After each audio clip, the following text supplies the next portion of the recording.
Pernah nggak sih ngerasa hidup kamu itu kayaknya dikendalikan sama kemauan orang lain? Nah, kali ini kita akan bongkar ide-ide utama dari buku bestseller Boundaries buat nemuin jawabannya. Coba ditanya ke diri sendiri, pernah nggak ngerasa seolah-olah kamu tuh harus nanggung kebahagiaan semua orang? Terjebak sama permintaan teman, tuntutan keluarga, sampai harapan di kantor. Sampai-sampai rasanya hidup ini bukan punya kamu lagi. Biar lebih kebayang, kita lihat yuk contoh nyatanya. Kenalin, ini Sherry. Sebenarnya dia ini wanita berbakat, tapi hidupnya wah berantakan. Jadi pas ibunya tiba-tiba datang, padahal dia lagi sibuk banget, Sherry tuh nggak bisa nolak. Sambil panik, dalam hati dia cuma bisa bilang, ya Tuhan maafin aku harus bohong lagi. Sambil pasang muka seneng. Gak lama, telepon bunyi. Ternyata dari Lois, temennya yang isinya drama terus.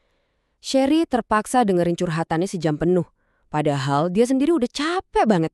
Begitu telepon ditutup, dia cuma bisa mikir, kenapa sih aku nyiksa diri sendiri kayak gini? Padahal si Lois boro-boro nanya kabar dia. Puncaknya nih, waktu dia coba ngomong baik-baik sama suaminya, Walt, soal sifatnya yang suka ngontrol. Walt malah marah. Dan Sherry langsung nyalahin diri sendiri. Dia mikir, ini pasti salahku, makanya dia jadi gampang marah dan kritis. Nah, inilah potret lengkap dari kehidupan yang nggak punya batasan. Cerita Sherry barusan itu contoh pas banget dari apa yang disebut hari tanpa batasan. Rasa kewalahan, gak berdaya, itulah inti masalahnya. Intinya, kamu kehilangan kendali atas aset paling berharga yang kamu punya, ya diri kamu sendiri. Terus solusinya gimana dong? Nah, buku ini nawarin satu konsep yang kuat banget buat kita ngambil alih kendali lagi. Namanya batasan atau boundaries. Coba deh bayangin ini tuh semacam garis properti pribadi buat jiwa kita. Jadi, batasan itu apa sih sebenarnya? Anggap aja ini pagar pribadi yang ngejelasin siapa diri kamu dan apa aja yang jadi tanggung jawabmu. Tugasnya simpel banget, ngejaga yang baik-baik tetap di dalam dan ngeblokir yang jelek-jelek dari luar. Persis kayak pagar rumah, fungsinya ngelindungin semua yang berharga di dalam jiwa kamu. Nah, yang penting banget buat diingat, batasan itu bukan tembok buat ngurung diri ya. Justru, bayanginnya kayak pagar yang ada gerbangnya. Dan kuncinya ada di kamu.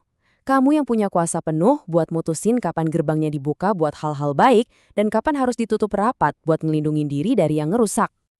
Oke, kita bahas lebih dalam lagi ya. Jadi, nentuin batasan itu bukan asal-asalan loh. Ada prinsip-prinsip atau hukum alam yang jadi dasarnya. Ini bukan soal jadi orang jahat, tapi soal hidup selaras sama aturan main dunia ini. Hukum yang pertama dan paling dasar itu adalah hukum tabur tuai. Gampangnya, apa yang kamu tanam, yaitu yang bakal kamu panen. Ini kan hukum sebab akibat yang simple banget. Setiap tindakan pasti ada konsekuensinya. Dan setiap orang ya harus tanggung jawab sama perbuatannya sendiri-sendiri.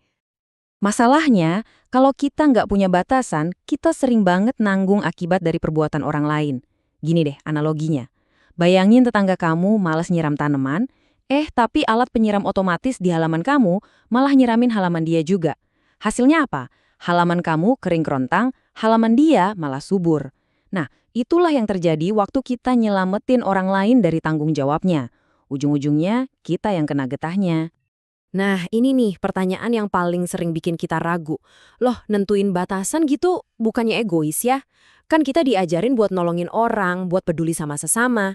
Ini dia, mitos terbesar yang perlu kita bongkar. Poin pentingnya itu kita harus bisa bedain mana egois, mana tanggung jawab. Egois itu ya mikirin kemauan sendiri doang, sampai lupa sama kewajiban buat peduli sama orang lain. Tapi kalau nentuin batasan, itu namanya jadi pengelola yang baik. Maksudnya kita ngejaga investasi dari Tuhan yang ada di diri kita.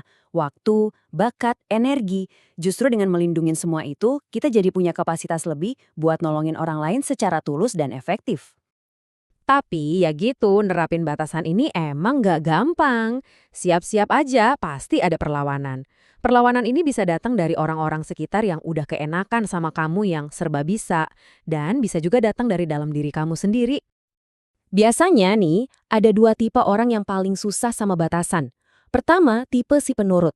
Orang ini selalu bilang iya sama hal-hal yang nggak baik, cuma karena takut ngecewain orang. Kedua, tipe si pengontrol. Nah, kalau ini, dia nggak bisa terima ketangga karena intinya dia nolak buat nanggung hidupnya sendiri. Coba deh perhatiin, kenal sama pola ini bisa bantu kamu ngerti dinamika hubungan di sekitar kamu. Terus pas kamu mulai berani bilang enggak, apa yang bakal terjadi? Siap-siap aja.